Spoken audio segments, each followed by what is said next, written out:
So in this segment, we're going to be talking about the government bill, the government retreating from the Brexit bill plan to ditch EU laws. So it's about the EU Retention Act. Pretty late to this. Apologies for that. Just been backlogged with stuff. So ministers have begun a full-scale retreat over post-Brexit plans to ditch thousands of EU-era laws by the end of this year, after Tory peers warned they would join a mass cross-party revolt in the House of Lords. This is great news. The Lords cannot fully block bills, but they can delay them by voting against them or adding loads of amendments. So the Tories have made me like the House of Lords. What a world we live in, honestly. The Observer can reveal that the government has dropped plans to hold the report stage of the Brexiteers' retained EU law bill in the Lords soon after Easter, apparently to prevent a row in the run-up to the local elections on the 4th of May and to allow it to consider time to make concessions. And I do wonder how much of an impact this bill, getting it rejected in the House of Lords, would actually damage the Tories. I think it could help them. Unelected Lords block Brexiteer hopes, or block sovereign government. I don't know.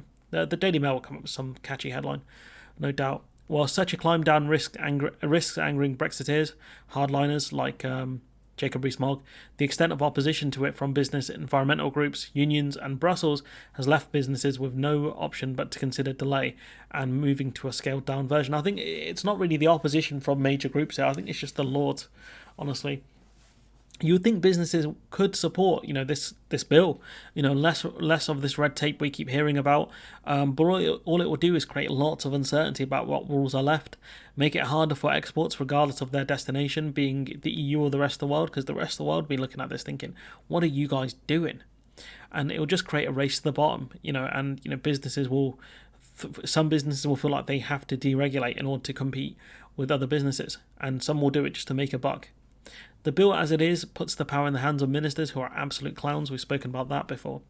No new dates have been set for the report stage, and peers now believe the much criticised bill could be put back by months and possibly beyond the next general election. And if that happens, you love to see it. Let's hope it does go past the next general election.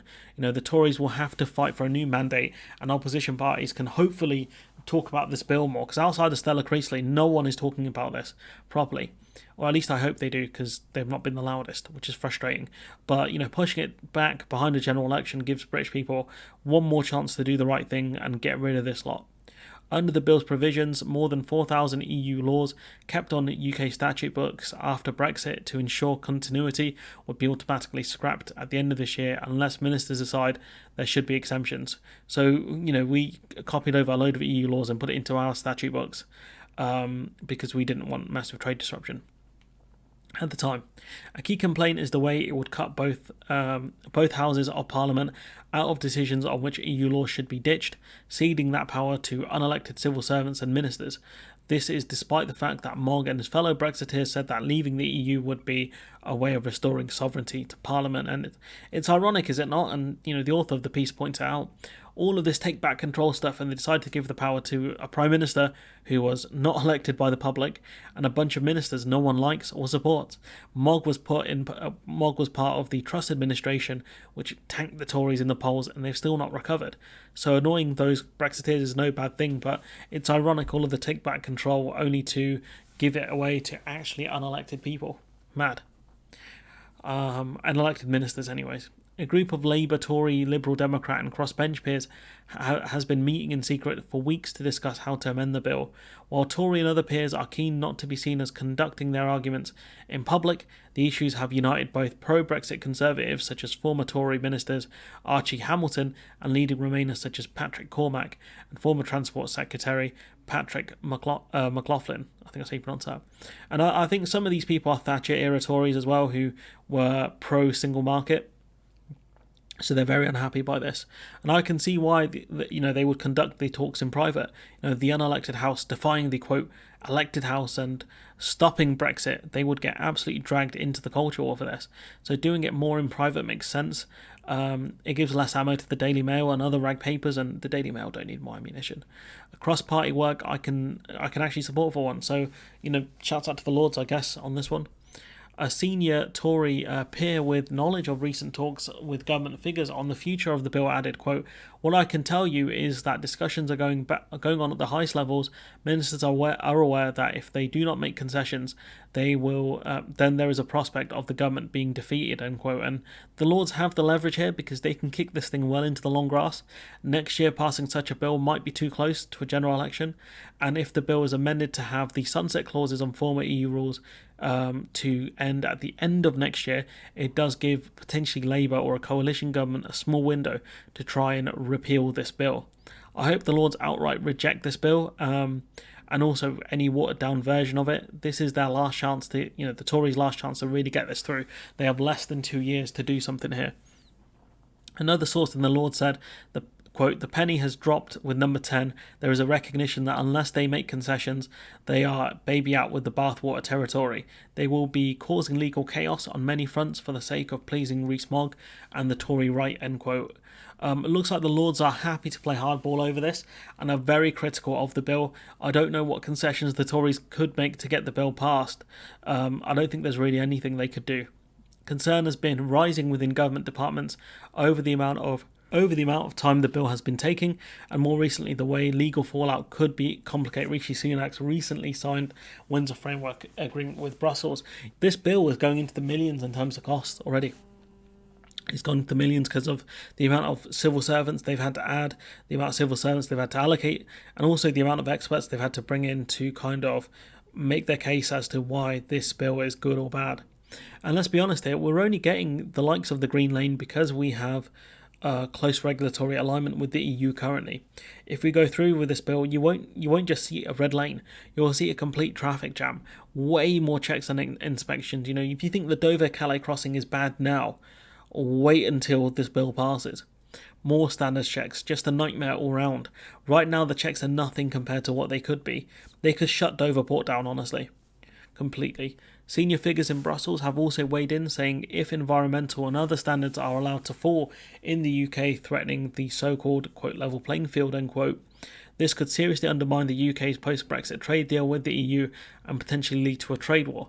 And I think the EU are very wary of what's going on here, the end of the trade and cooperation agreement, and they're going to need a lot more staff to deal with the checks on their end as well. That's going to cost them money. But they're more than happy to do it, I think.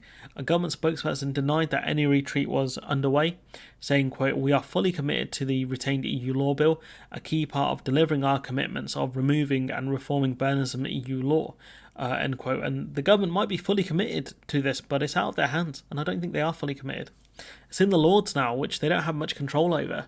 This might be an optics battle, but given how close we are to an election, the Tories really can't start attacking the Lords now unless they thought it would help them win the election. The Lords can just start delaying any and all bills, slowing down the Tories. I think the Tories know the game could be up in the next general election. A very much weakened majority is the best they can hope for, but based on polling and all of the hope in the world we have, the Tories could end up being smaller than the SNP, and I hope that happens. They could be looking at Lib Dem numbers. I hope they end up with Lib Dem numbers, kind of the low 20s. So I think it's the mid-10s actually. The bill is now responsibility of Kemi Badenoch, the Business and Trade Secretary. One idea understood to be under consideration is for Badenoch to announce in the coming months a list of obviously redundant EU laws that could be abolished without controversy, and hail this symbolic move as proof that ministers were delivering on Brexit. And I'm glad it's in her remit because it's a hospital pass, and I really don't like her. But they do have to be careful with some of this stuff because Truss got given a bad remit as the de facto Brexit minister, but she used that to boost her profile and became leader off the back of it. Kemi might try and bully the Lords a bit when she gets blamed for the delays. And so that would be interesting to see if she does try anything like that, if it does happen. Another idea is to extend the, quote, sunset clause, end quote, under which laws would cease to apply by another year, taking them beyond the likely date of a general election, meaning the bill would in fact never come into force. Within the civil servants, officials say it is inevitable that most EU laws will be retained. If the bill passes, I can see them gutting a lot of these retained laws. Some businesses will get the bribes in, party donations. We can see the deregulation with the waterways. Some other well-placed donations might get the same in other industries. perhaps someone to lower workers' rights. It would not be hard because you would not be dealing with lots of MPs. You'd be dealing with individual ministers. We know how corrupt the system is. Scott Benton, an MP guy, he really exposed it. A well-placed MP whispering stupid ideas into ministers' heads. Ministers who know the game is almost up and might be thinking, I might be able to get a job on the board of one of these companies. Might be a decent living. So a lot of these MPs, the rotating door is, or revolving door, sorry, is very lucrative for them. Because they'll leave government and they'll get, some sort of lobbying role or some sort of non-executive role on a board and get paid, hundreds of thousands of pounds to do nothing. We see the whole problem in America. I think they call it regulatory capture. So when businesses capture the regulatory staff and effectively bribe them. But anyways, I'm going to leave it there. Let me know what you think in the comments below. Like, comment, share, subscribe. Shout out to the House of Lords. I don't give them a lot of credit because generally they are unelected, but I'm glad that they are doing their best to hold the Tories accountable. I'm glad that they exist right now. And we do need a second house. I just wish it was structured differently. But anyways, I'm going to leave it there. Let me know what you think in the comments below. Like, comment, share, subscribe. Support the channel on Patreon if you can. And hopefully I'll see you in the next one.